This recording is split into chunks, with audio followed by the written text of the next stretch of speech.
In recent years, a great deal of research has been made into the events of the last 24 hours of the life of our Lord.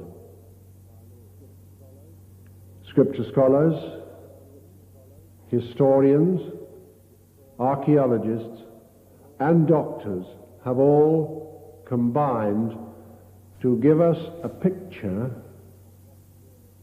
of what really happened.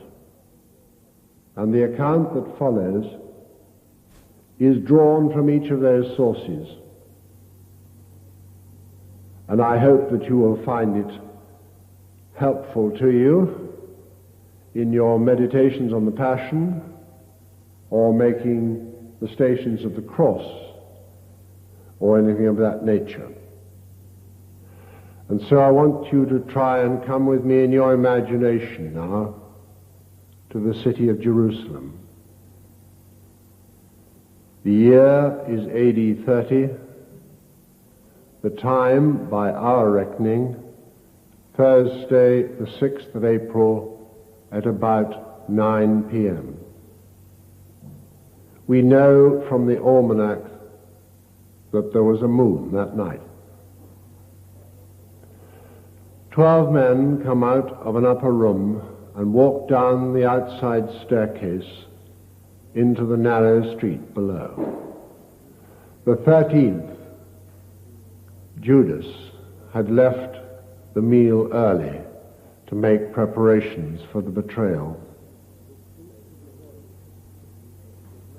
The streets were deserted because most folk were still lingering over the Paschal meal.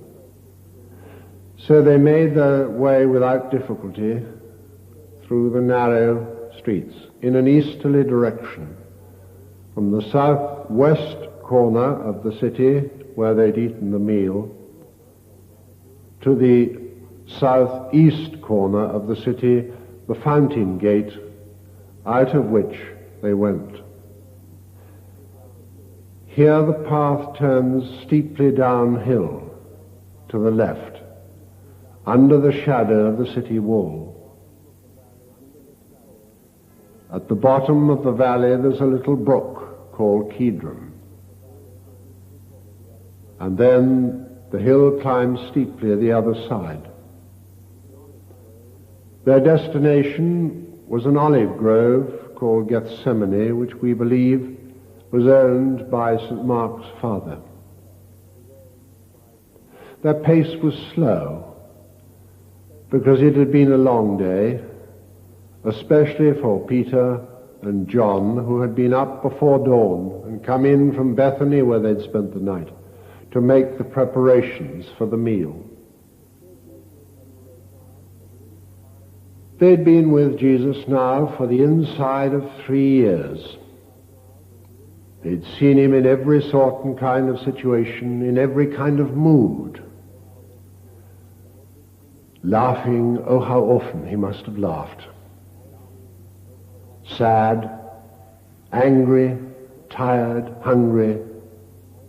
But never had they seen him as he was this night. It was a mood of deep depression. And turning to them he said, "You'll all lose faith in me this night. For it is written, I will strike the shepherd, and the sheep of the flock will be dispersed." For once they understood what he meant. And Peter was indignant. "Though all forsake you, I would never forsake you. Why, I would die for you." Jesus turned sadly to Peter and said, "Peter, before cockcrow you will have disowned me 3 times. Peter was deeply hurt. And so they moved on up the hill until they reached the entrance to the olive grove. Here Jesus turned to them and said, "My soul is ready to die for sorrow. but wait here for me while I go in there and pray. And he took his 3 favorites, Peter, James, and John, and went a little way into the olive grove. Then turning to them he said, "Stay awake and pray." And then going a little further, he fell flat on his face in prayer. What happened next is described by only one of the 4 evangelists. But the interesting thing is that he was a doctor, Luke. And what he describes is known to medicine today. Hematidrosis, a sweat of blood. You see, in conditions of the utmost mental anguish, the body reacts, and the little blood vessels underneath the surface of the body burst. And so, when the pores open, they exude not sweat, but blood. And the general effect is to make the body like a graze. So you see, before anyone even laid hands on him, Jesus was raw and tender all over, from the crown of his head to the soles of his feet. Over these centuries, people have pondered on the reasons for this appalling thing to happen. And they've come up with 3 answers. The first sometimes shocks us, because we forget that Jesus was not just God, but man as well, truly man. And the reason was he was scared out of his wits. He was a normal human being.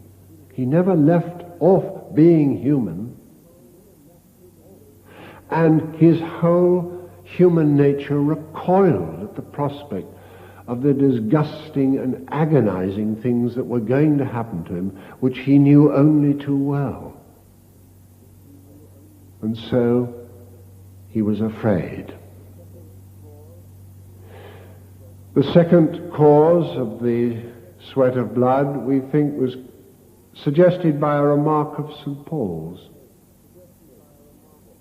He became sin for us. There is none of us that has not at some time or another done something of which he or she is deeply ashamed.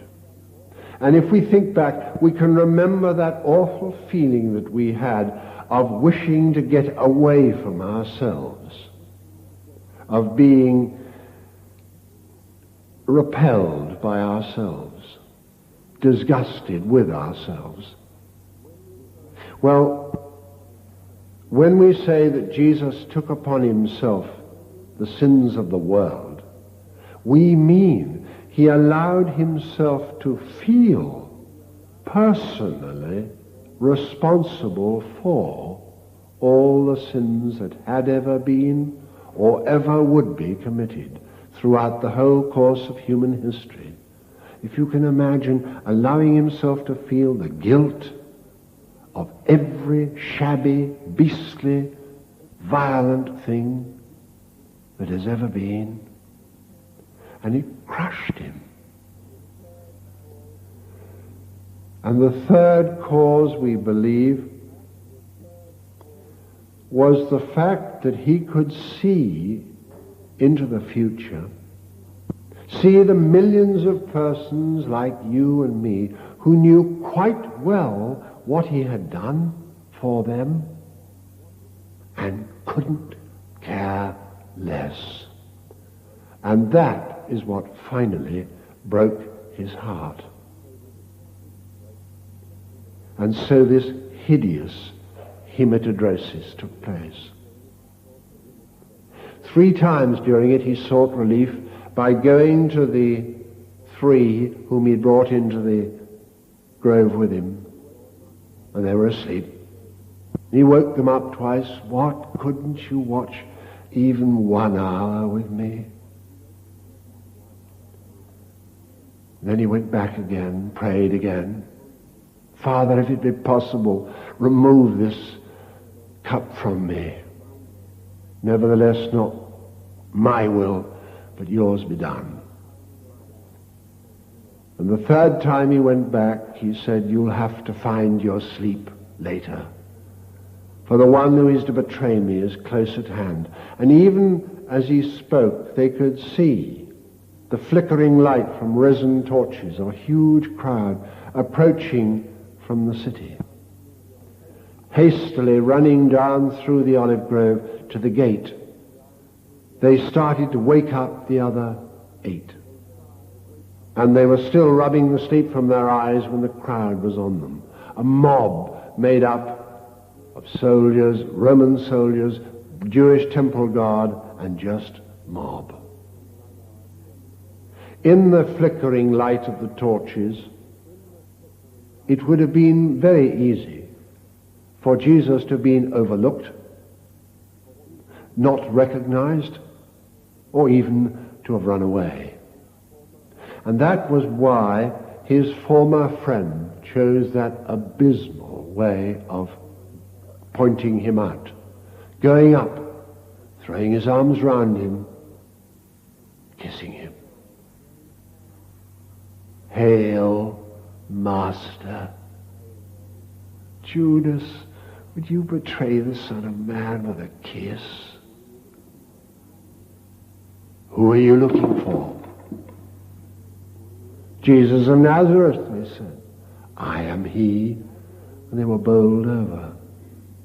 Who are you looking for? I have told you that I am he. So let these others go their way.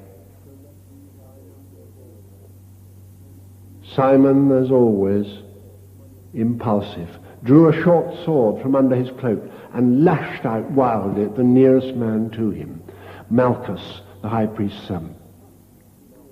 And the sword blow struck his ear and severed it. It was hanging by a thread.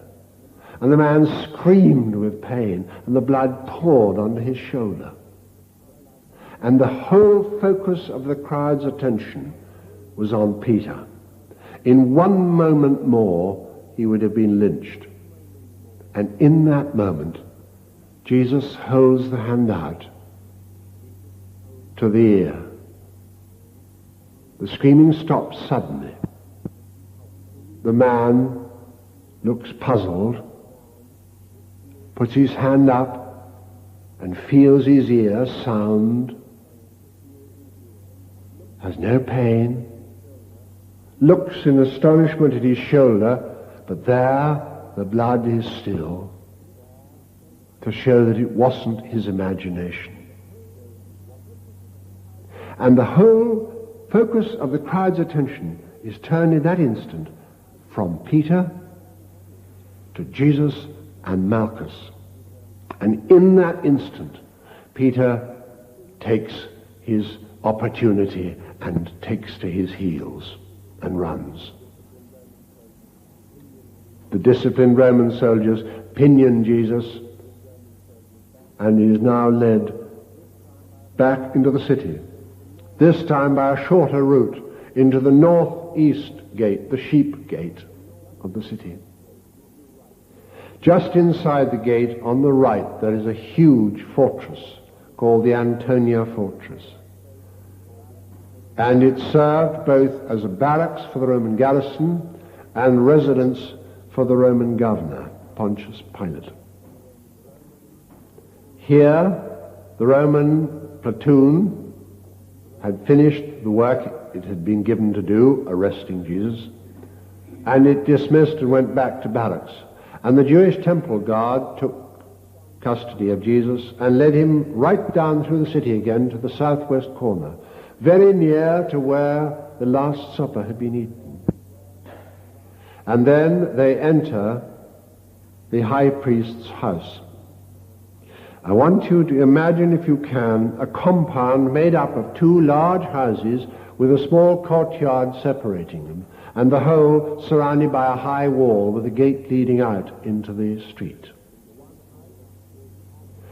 In the one house lived Annas, father-in-law of Caiaphas, who had been deposed by the Romans.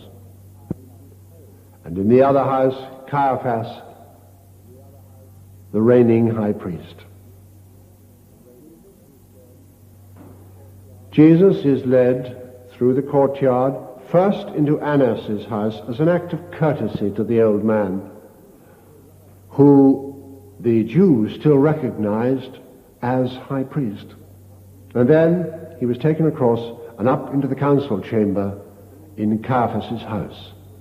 Meanwhile, the Sanhedrin, the 70 members of the religious council that tried religious cases, had been summoned from their beds and were assembled. Some servants of these important people were standing in the courtyard around a brazier or open fire, warming their hands. For remember, Jerusalem is 4,000 feet above sea level, and it's cold at night. Upstairs in the council chamber, Jesus is being examined. Downstairs then in the courtyard is this small group of servants. And there's a knock at the gate.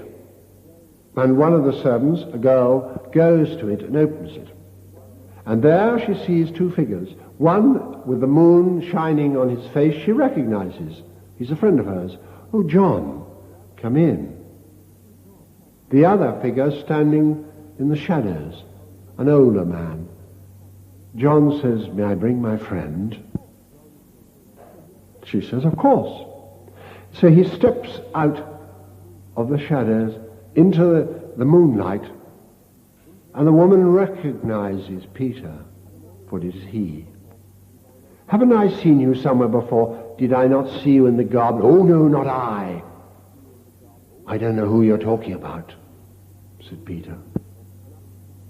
They moved in and up to the fire, and Peter started holding his hands out and get to warm them, but he was bitterly cold.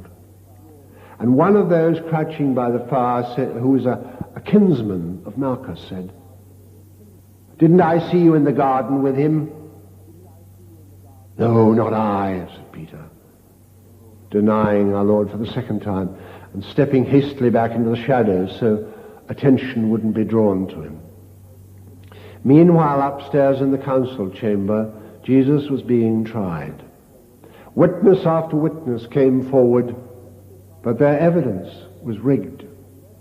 And in Jewish law, unless the evidence of the prosecution witnesses was almost verbatim, then the man would go free. And we know he had two friends in the Sanhedrin, Joseph of Arimathea and Nicodemus, and they had no difficulty in tearing the evidence to shreds because it was false.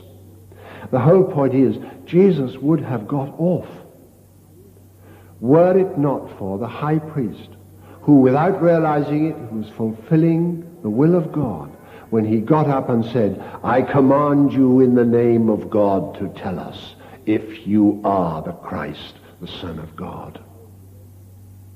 It was the loaded question. Jesus could only answer it in one way. "It is your own words that have said it." The high priest, astonished but delighted, took his tunic at the neck and ripped it down the front in a gesture of horror at the blasphemy. "You've heard the blasphemy. What is your verdict?" And they said, "He deserves to die." And so he was led down the stairs, again, an outside stair, and into the courtyard. Meanwhile, the group round the fire had been talking of this and that, and suddenly somebody noticed Peter's accent. You see, he came from Galilee, and the accent of a Galilean is so different from that of a Judean who comes from Jerusalem. It was like Glasgow is from London. And so, of course, they said, "Why, you're a Galilean, even your accent gives you away. You were one of this man's followers." And he started to curse and swear that he never even knew Jesus. And at that very moment that he said that, the escort leading Jesus down from the court passed the edge of the courtyard. And there occurred one of those silences which we are all accustomed to. And in that silence, two people heard a cock crowing far over the roofs of the city. Jesus and Peter. And Peter remembered that remark of Jesus's, "Before cock crow you will have disowned me 3 times." And the full horror of his situation came upon him, and turning, he fled out into the street and burst into tears and sobbed his heart out. Jesus was now led across the edge of the courtyard and into the guardroom. And there they played a cruel game with him. We know what it was called, Kolobidzine. It was a sort of vicious form of blind man's buff. The victim had a rag or bandage tied blindfolded round him, and he was made to stand in the middle of a circle. And then one by one they would take it in turns to hit him. "Well, prophet, tell us who hit you." And they spat at him and threw filth at him. But he never said a word, so they got bored. And they took him away and threw him in a disused cistern for the night. Next morning they dragged him out, tidied him up because they couldn't afford to have him look pathetic when he was brought before the Roman governor in case somebody felt sorry for him. So they wiped the spit and filth off him and led him right back up through the city again until they reached the Antonia fortress, went into the courtyard, and there demanded an audience with Pilate. Now, the Jews considered that it would defile them if they entered a Gentile dwelling, and so Pilate had come out to them. But first, before he did so, he had a look at the accused man. His practiced eye could pick out the swellings from the beating up the night before. In spite of himself, he couldn't help but be full of admiration at the figure the man struck. And he avoided his eyes because they had a way of looking at you that made you look as though you were being x-rayed. And then he went out and he decided to be awkward, knowing full well why they had arrested Jesus, because he had sent a platoon to do so. He said, "What charge do you bring against this man?" They were taken aback. "We wouldn't have brought him in front of you if he hadn't been a malefactor. He's caused trouble all over the place. He claims he's Christ the King. He forbids paying of tribute to Caesar. He's caused trouble all the way from here to Galilee." At the mention of Galilee, Pilate, whose experience told him that this was obviously going to be a very difficult case, decided he might be able to get off the hook. "Oh, Galilee, that's not my jurisdiction, that's Herod. Take him to Herod." And so Jesus is led away from Pilate and across the city to the west of the city where Herod's palace is. The time is now about 10 o'clock. Herod, that crafty person. Herod, that crafty person, didn't attempt to judge Jesus. He just made a fool of him. He'd heard a lot about this magic person, this magician. Let's see if he can work any conjuring tricks for us. And when Jesus didn't answer, and there's something terrifying about that silence of Jesus, who wouldn't even answer the man, Herod sends him back. And so Jesus is now back before Pilate again. Pilate says, "So you're a king then?" "It's your lips that said it," answered Jesus. "For this I was born, for this I came into the world, to bear witness to the truth." "Truth? What's that?" said Pilate. And then going out to the Jewish leaders outside, he said, "I can find nothing worthy of death for the man. I'll have him flogged and set him free. If you do that, you're no friend of Caesar's." Pilate realized the threat, and he was frightened. He didn't want to lose his job. While this was going on, a crowd started to assemble. Both the Jewish religious leaders and Pilate realized why they had come, and from this moment onwards, they tried to win over the crowd to their side. You see, the crowd had come to ask for what was called the Paschal amnesty. At the feast of Passover, it was the custom for the Romans to release a man under sentence of death, and the people had the right to choose whom it should be. So Pilate decided to restrict the choice to two people, one, Jesus, and the other somebody so unpleasant that he thought the people would obviously choose Jesus in place of him. And the alternative was a man called Barabbas, who was a thug, who had been arrested for murder and robbery. The Jewish leaders, on the other hand, saw in the crowd a weapon that they might be able to use to obtain the death of Jesus. So Pilate turns to this crowd and says, "Which would you like me to release for you?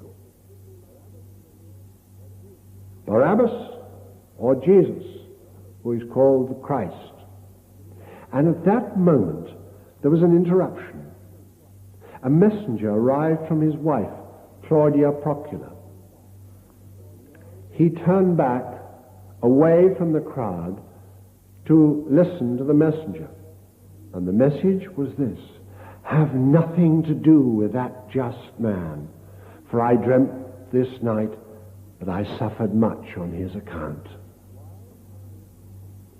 While Pilate's attention is distracted, the agents of the chief priests went amongst the crowd quickly. "When he asks you again, remember, it's Barabbas you want released. Got it? Barabbas. We all want Barabbas. Great man Barabbas, right?"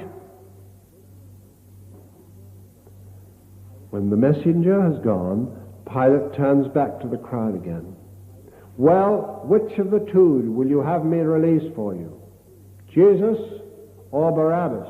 Barabbas. Yes, Barabbas. The crowd was taking up the cry all round. And he kept saying, "Well, what shall I do with Jesus?" "Crucify him, yes, crucify him, crucify him, crucify him." And they kept shouting, "Crucify him." Haven't we heard echoes of that in the mindless crowds that shout out, out, out to whatever they don't want?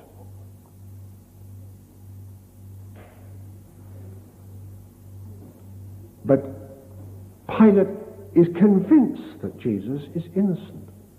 So he has one last attempt to save him. He turns to an aide and says, "Have the man flogged." And so Jesus is led away into the inner courtyard, and the whole garrison, the cohort, is assembled to witness the punishment. Two men step out from the ranks, each one armed with what was called a flagrum. It was something like a policeman's truncheon, with, in the end of it, fastened 8 or 9 long, thin strips of leather. And at the end of each strip of leather was a little bone or lead weight shaped like a miniature dumbbell. We call it a cat o' nine tails. With just a slight flick of the wrist, you could draw blood. If you went on, you flayed the man alive. And if you did it hard enough, you broke up the bones underneath. It was sometimes called the halfway death because many people died under the lash. It was a punishment normally in its own right, given and only given by itself. It was very, very rare for it to be given as a prelude to crucifixion. And so the two men start to work, and soon the blood begins to flow everywhere.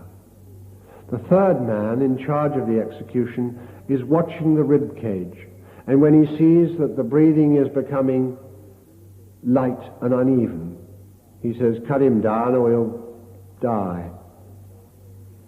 So they cut him down and he falls into a pool of his own blood. And then he's dragged to his feet.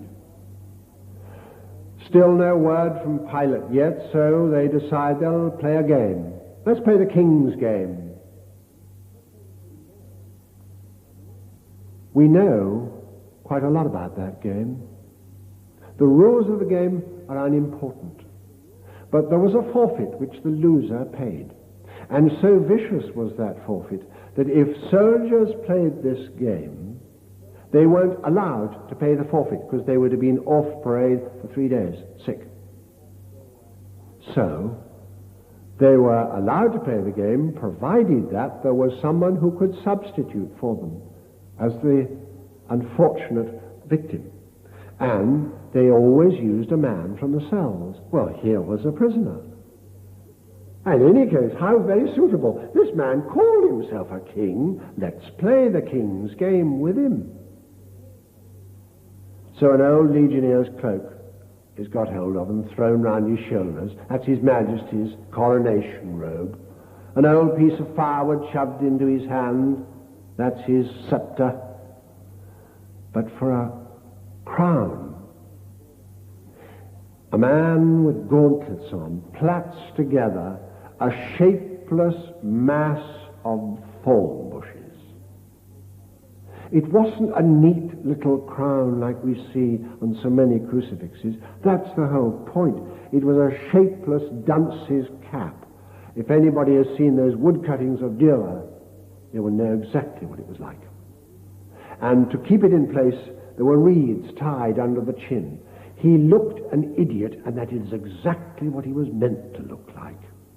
And in addition, there was this excruciating pain because the long thorns, some of which are 1.5 inches long in that part of the world, drove straight into the scalp.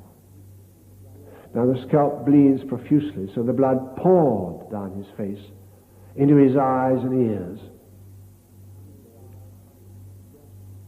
And they knelt in front of him in mock reverence. Hail, King of the Jews. And then, finally, the waiting was over. Pilate summoned them.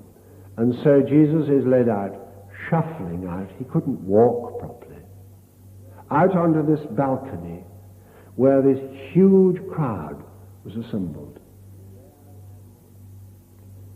"There's the man," said Pilate, hoping that the picture of this pitiful figure would excite remorse and sorrow and maybe pity on this crowd.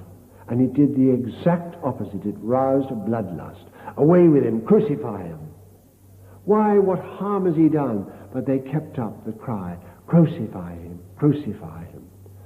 And Pilate capitulated. He went through a ridiculous ceremony of washing his hands and then pronounced the formal sentence, Ibis ad crucem. You shall go to the cross. And Jesus was led away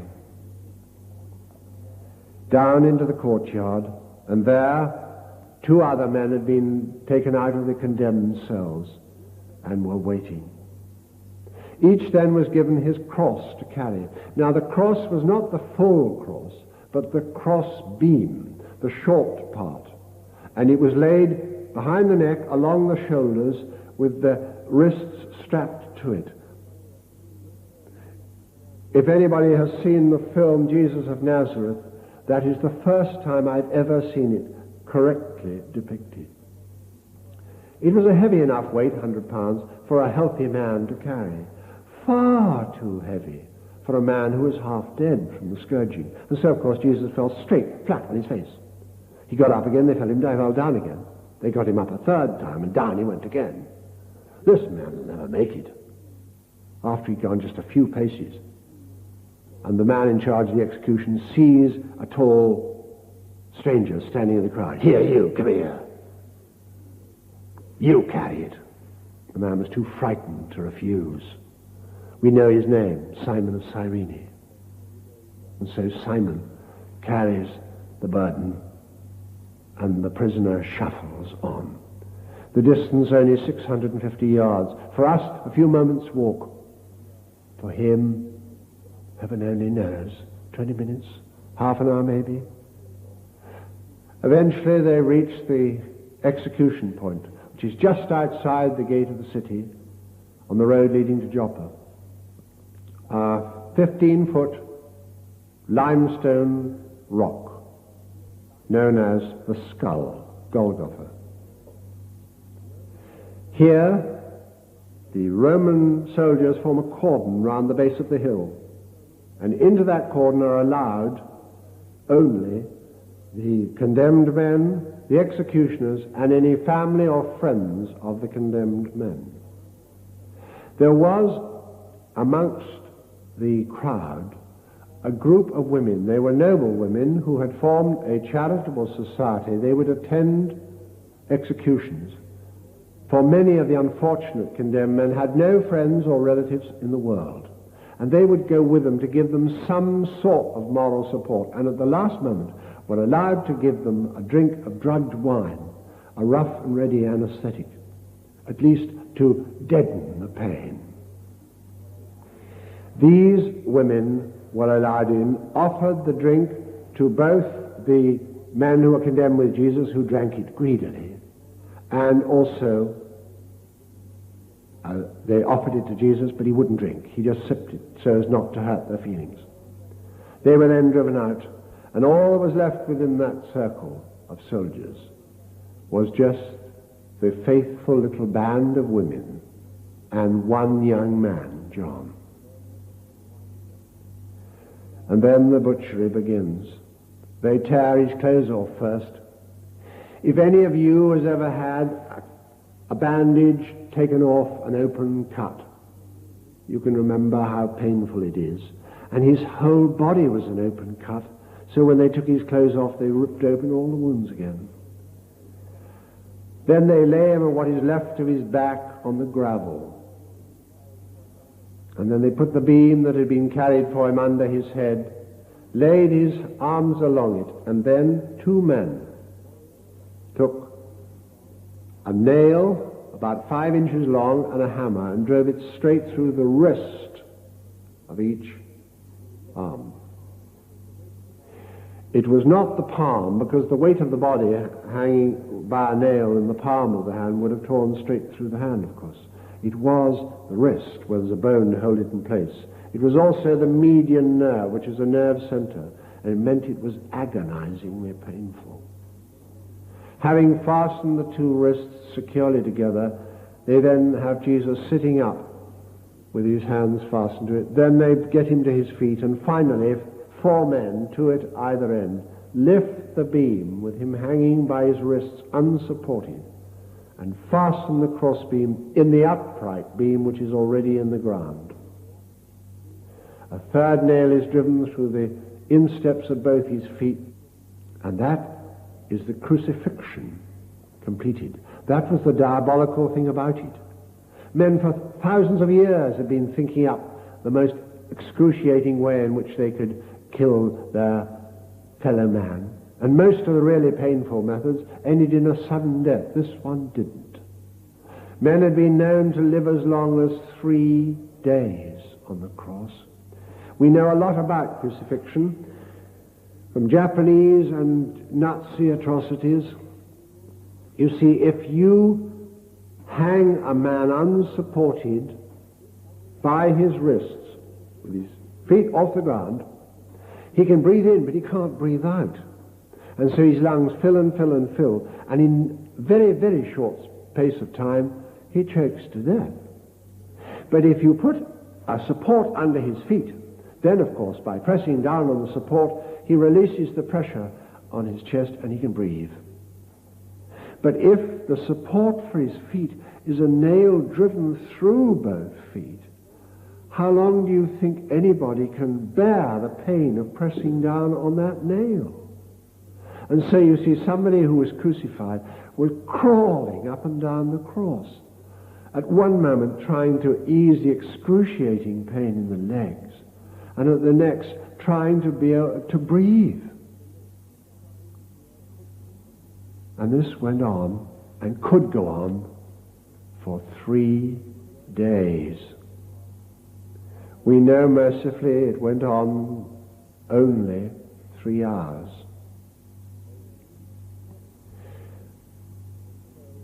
Tetanus set in, and so his muscles became knotted. He was twisted. A raging thirst from the loss of blood. Flies tortured him. And so he hung for 3 hours. The sky became black. Maybe it was what they call a khamsin, in which the sand comes between you and the sun and you can't see it. People became uneasy. Even the jibes of which they had started ended. And then, after what seemed an eternity, he did something that was impossible. He shouted aloud. So much so was this obviously impossible that the centurion who had witnessed so many executions said as a result of it, that man was the Son of God.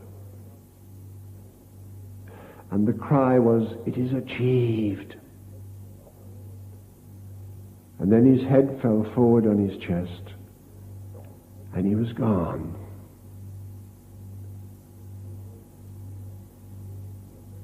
People then suddenly felt the ground trembling beneath them, for an earthquake took place. In the temple, far away the other side of the city, there was a gasp as the huge curtain dividing the Holy of Holies from the rest of the temple was ripped from the top to the bottom. With the death of Christ, the Old Testament was finished, and the presence of God among his people had moved.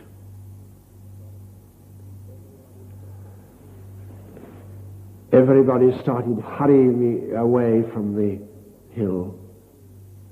Joseph and Nicodemus hastened to Pilate, asked permission to bury the body of Jesus, which he reluctantly gave them. They came back, took the body down from the cross, and for a few moments Mary held in her arms the body that she had first held over 30 years before in Bethlehem. Gently, St. John draws her attention to the time. For the Sabbath day begins at 6 p.m., remember, and they had to be indoors by then, and there was so much to do. And so she parts with her son. It's hastily sprinkled with myrrh and then placed in a new tomb belonging to Joseph of Arimathea. And the little party leave the hill and go back into the city. You notice I have not made any comment about his various remarks. He made 7 in all, counting it as achieved. But there is one that I've saved for the end, because I think it holds the purpose of the whole talk. As they nailed him down, Jesus said, "Forgive them, Father, they do not know what they are doing." Now, it's very easy for us to say, how nice of him to pray for his executioners and those who condemned him to death. But he was praying for everyone, remember? He died for sin. So every one of us who has sinned was responsible to some degree at any rate. All of us helped to put him there. None of us should be able to look at a crucifix without feeling ashamed. I have always found it difficult to end this talk. How do you end something of this nature? Some say, well, talk about the resurrection. But this is a talk on the passion, and the resurrection gives a whole meaning to the passion, but it isn't anything to do with it, and we have no witness to it. But perhaps I could leave you with this thought. St. Paul said, if Christ died while we were still sinners, if he died while we were still sinners, do you think that he won't forgive us when we ask for it? He is now alive, living, as St. Paul said again in a different place, to make intercession for us. Well, if he did all this out of love, and he did, and he told us that he did, and he is there making intercession for us now, is there anyone alive who has no hope? How can there be? There is hope even for the most abject of sinners.